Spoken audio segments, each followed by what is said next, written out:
पानवाल्याने विचारलं, काय साहेब 20 वर्ष पान खायचा नेम चुकला नाही आणि 3 दिवस बघतोय फिरकला नाहीसा, काय चुकलं का आमचं? तसा तो डोळे पुसत म्हणाला, नाही रे, बायको दवाखान्यात आहे, ऑपरेशन करायचं आहे, 1 लाखाची गरज आहे, सगळ्यांची दारं पुचली पण कुणी मदतीला तयार नाही, कसं वाचवावं तिला या विवंचनेत आहे. तो पानाचा ठेलेवाला गहिवरला, त्याच्या खांद्यावर हात ठेवत म्हणाला, मालक, आपली प्रॉपर्टी म्हणजे आपली ही पानाचा ठेला, इकलं तर 25,000 येत्याल, तुम्ही म्हणत असला तर आता यो पानाचा ठेला इकतो. गदगदून आलं त्याला, म्हणलास त्याच आलं सगळं, पण 25,000 काय होणार रे, 1 लाख हवे. ठीक आहे करत तो तिथून पुढे निघाला, चालत राहिला.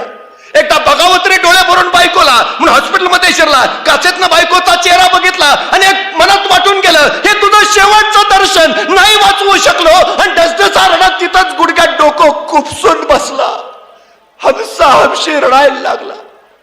तेवढ्यात एक नर्स धावत आली, त्याला हलवत म्हणाले, ओ साहेब, या कागदावर सही करा, तुमच्या बायकोचं ऑपरेशन करायचं आहे. स्वर्ग भेटल्याचा आनंद झाला. त्याला काय कळेना, पैसे कोणी भरले, 1 लाख कोणी भरले, माझ्या बायकोला कोणी वाचवलं, माझा संसार कोणी वाचवला, कोण आहे तो?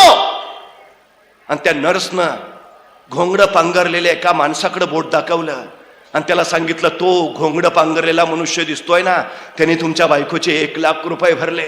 धावत धावत गेला, घोंगडं पांघरलेल्या त्या फटक्या माणसाला पाठीमागून कडकडून मिठी मारली, तसेच खाली पाय धरले. धन्य धन्य तुझी, उपकार केलेस माझ्यावर, संसार वाचवलास. कोण आहेस तू, कोण, का केलंस, आणि कोण आहेस तू हे म्हणत कोण आहे हे बघायला त्यानं मान वर केली.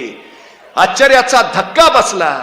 ज्या पानाच्या ठेल्यावर गेली 20 वर्ष पान खात होता, 2 रुपयाची नोट लिहून 2.25 रुपयाचं पान घेऊन उरलेले 25 पैसे ज्या भिकाऱ्याच्या थाळीत टाकत होता, तो भिकारी याच्या बायकोच्या ऑपरेशनचे 1 लाख भरून निघाला होता. त्याने विचारलं, का केलंस? आणि तो भिकारी म्हणाला, चित्ती नाही असं त्याचा पांडुरंग दास. अरे गेली 20 वर्ष तू नित्य नियमानं माझ्या थाळीत टाकत राहिलास, 20 वर्ष तुझा नेम चुकला नाही माझ्या थाळीत टाकायचा.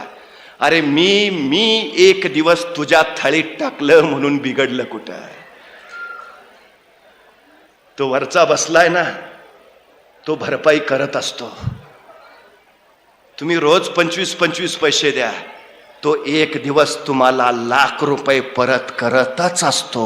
ही सगळ्यात मोठी गोष्ट आहे.